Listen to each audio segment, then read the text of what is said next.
শহীদ শরীফ ওসমান হাদির জানাজাকে কেন্দ্র করে লাখো লাখো মানুষের ঢল ঢাকায় আমরা সরাসরি দেখানোর চেষ্টা করছি। দেখতে পাচ্ছেন আমার পিছনে বাংলাদেশের বিভিন্ন প্রান্ত থেকে মানুষ কিন্তু আজকে আসছেন শহীদ শরীফ ওসমান হাদির যে জানাজা, সেই জানাজায় অংশগ্রহণ করতে। সংসদ ভবনে যে দক্ষিণ প্লাজা রয়েছে, এই দক্ষিণ প্লাজায় ঠিক দুপুর 2টা 30 মিনিটে জানাজা নামাজ অনুষ্ঠিত হবে এবং শহীদ শরীফ ওসমান হাদির জানাজা নামাজ পড়াবেন কিন্তু তার নিজের বড় ভাই আবু বক্কর সিদ্দিক। তিনি নামাজে জানাজা পড়াবেন এবং এই জানাজাকে কেন্দ্র করে বাংলাদেশের বিভিন্ন প্রান্ত থেকে মানুষ আছেন, বিভিন্ন শ্রেণীর বিভিন্ন পেশার মানুষ তাদের সন্তানকে নিয়ে আসছে আজকের এই শহীদ শরীফ ওসমান হাদির যে জানাজা, সেই জানাজায় আমরা যেমনটি জানতে পেরেছি আজকে এই জানাজার নামাজ শেষে তার লাশ কিন্তু নিয়ে যাওয়া হবে ঢাকা বিশ্ববিদ্যালয়ে যে কেন্দ্রীয় জামে মসজিদ রয়েছেন, সেখানে কবি কাজী নজরুল ইসলামের সমাধির পাশে কিন্তু তাকে সমাহিত করা হবে। এবং আর পরিবারের পক্ষ থেকেই গতকালকেই কিন্তু এই বিষয়টি নিশ্চিত করেছেন তারা।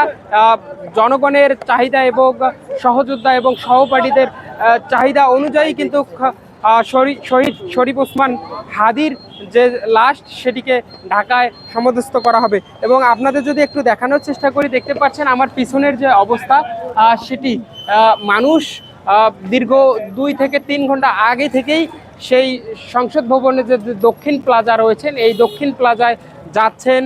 তারা স্লোগান দিচ্ছেন, তুমি কে আমি কে হাদি হাদি, এমন স্লোগান দিচ্ছেন। এবং আমরা অনেকের সঙ্গে কথা বলেছি, তারা জানিয়েছেন বাংলাদেশের ইতিহাসে সবচেয়ে বড় জানাজা অনুষ্ঠিত হবে বলে তারা জানিয়েছেন। দর্শক, একটু জানিয়ে রাখি, গতকাল ঠিক সন্ধ্যা 6টা 5 মিনিটে শহীদ শরীফ ওসমান হাদির লাশ কিন্তু সিঙ্গাপুর থেকে বাংলাদেশে নিয়ে আসা হয়েছে এবং বাংলাদেশে তার লাশ সরাসরি জাতীয় হৃদরোগ ইনস্টিটিউট অ্যান্ড হাসপাতালে রাখা হয়েছিল। সেখানে ময়নাতদন্ত শেষে আজকে লাশ কিন্তু নিয়ে আসা হয়েছে সংসদ ভবনের যে দক্ষিণ প্লাজা রয়েছে, সেই দক্ষিণ প্লাজায় নিয়ে আসা হয়েছে। এখন ঠিক সময় ঘড়িতে 2টা 10 মিনিট এবং এখনও 20 মিনিট সময় আছে। এখনও মানুষের যে ঢল, সেই ঢল কিন্তু আমরা দেখতে পাচ্ছি। সকলেই স্লোগান দিচ্ছেন, ইনকিলাব ইনকিলাব, ভারতের দালালেরা হুঁশিয়ার সাবধান, এরকম স্লোগান দিচ্ছেন। এবং স্লোগান দিচ্ছেন, তুমি কে আমি কে হাদি হাদি, এমন স্লোগান কিন্তু তারা দিচ্ছেন। নানা শ্রেণীর নানা বয়সের মানুষ কিন্তু আসছে আজকের এই শহীদ শরীফ ওসমান হাদির যে জানাজা, এই জানাজায়। তবে অনেকেই ধারণা করছে বাংলাদেশের ইতিহাসে সবচেয়ে বড় যে জানাজা নামাজ, সেটি আজকে অনুষ্ঠিত হতে যাচ্ছে ঠিক দুপুর 2টা 30 মিনিটের শহীদ শরীফ ওসমান হাদির যে জানাজা, সেটি সংসদ ভবনের যে দক্ষিণ প্লাজা, সেই দক্ষিণ প্লাজায় অনুষ্ঠিত হতে যাচ্ছে।